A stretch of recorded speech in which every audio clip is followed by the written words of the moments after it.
Hi friends, எல்லாருக்கும் வணக்கம். இந்த வீடியோ எதுக்குன்னா, 10ஆம் தேதியும் 11ஆம் தேதியும் ஸ்ட்ரைக் நடந்துச்சு. ஆக்சுவலி 10ஆம் தேதி ஸ்ட்ரைக் நடந்துச்சு. போராட்டம் பண்ணவங்கள அரெஸ்ட் பண்ணதால் 11ஆம் தேதி அதை கண்டினியூ பண்ணி ஸ்ட்ரைக் பண்ணாங்க. ஓகேங்களா? நான் 10ஆம் தேதி ஸ்ட்ரைக் பண்ணதுக்காக நிறைய பேர் வீடியோஸ் போட்டுட்டு இருக்காங்க சோஷியல் மீடியாவில். சரி, நான் பார்த்தேன். நிறைய பேர் என்ன சொல்கிறாங்கன்னா,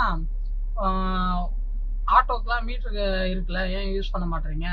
நீங்கள் யூஸ் பண்ணாதால தான் எல்லாரும் ஓலா ஊபருக்கு போகிறாங்க, அதுக்கு நீங்கள் தான் காரணம் அப்படின்ற மாதிரிலாம் வீடியோ போட்டிருக்காங்க நிறைய பேர்.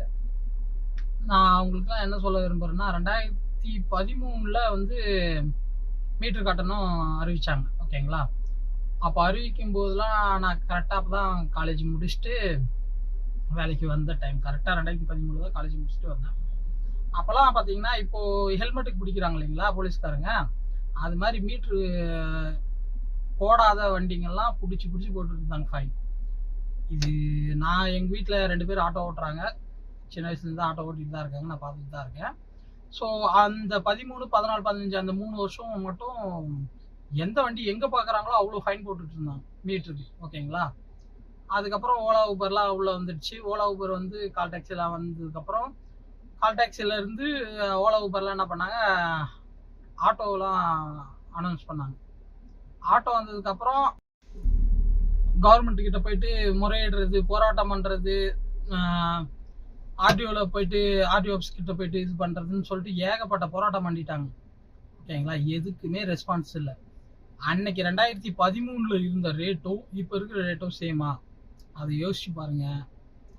நீங்கள் வீடியோ போட்டுறீங்களா, நீங்களே யோசிச்சு பாருங்க. 2013 நீங்கள் வேலைக்கு வந்திருந்தாலும் சரி, இல்லை உங்க கூட இருக்கவங்க வேலை செஞ்சிருந்தாலும் சரி, அவங்களோட சம்பளமும் இப்போ இருக்கிற சம்பளமும் சேமா? இல்லை. ஆனால் எங்களுக்கு அதே ரேட்டு தான் வந்துட்டு இருக்கு இன்னுமே. நான் 2016 சென்னையில் கால் டாக்ஸி ஓட்ட வந்தேன். ஓகேங்களா? நான் வந்து 10 வருஷம் ஆகுது. நான் 2016 வரும்போது என்ன ரேட் இருந்துச்சோ ஓலாவில், சேம் ரேட். இப்போ கிலோமீட்டருக்கு 2 ரூபா ஏறி இருக்குன்னு நினைக்கிறேன். நான் வரும்போது கிலோமீட்டருக்கு 10 ரூபா கொடுத்துட்டு இருந்தாங்க, இப்போ 12 ரூபா 13 ரூபா கொடுத்துட்ருக்காங்க. மேக்ஸிமம் பார்த்தீங்கன்னா 15 ரூபா தராங்க. ஓகேங்களா? ஓலாவில் 2016 கூட பரவாயில்ல, எங்களுக்கு இன்சென்டிவ் இருந்துச்சு. 15 ட்ரிப் எடுத்தோம்னா வச்சுங்களேன், இன்சென்டிவ் கிட்டத்தட்ட ஒரு 2000 ரூபா கிட்ட கொடுத்துட்டு இருந்தாங்க. இப்போ எதுவுமே கிடையாது. எங்களோட கை காசு போட்டு தான் நாங்கள் எல்லாமே பண்ணிக்கிட்டு இருக்கோம். பாஸாக இருக்கட்டும், கேஸாக இருக்கட்டும், நாங்கள் 3000 ரூபா ஓட்டினால எங்களுக்கு ஒரு 1500 நிற்கிறதே பெருசு. அப்படி இருக்கும்போது நீங்கள் எல்லாமே தெரிஞ்சுக்கிட்டு வீடியோ போடுங்கன்னு தான் சொல்ல வரோம். எதுவுமே தெரியாமல் உங்களுக்கு மீட்ரு போடலன்றது மட்டும்தான் யோசிக்கிறீங்களே வண்டி. 13 வருஷமா ஒரே மீட்டர் கட்டணத்தில் எப்படி வண்டி ஓட்ட முடியும்? எங்களோட வாழ்வாதாரம் என்ன? நாங்கள் இன்சூரன்ஸ் போடுறோம், வண்டி எஃப்சி பண்ணுறோம், ரோட் டேக்ஸ் கட்டுறோம், கேஸ் போடணும், உங்களுக்கு இன்சூரன்ஸ் போடணும், இவ்வளோ தூரம் இருக்குது எங்களுக்கு. ஒவ்வொன்றதையும் கட்டிட்டு நாங்கள் வண்டி வந்து சும்மா ஓட்ட முடியாது இல்லைங்களா?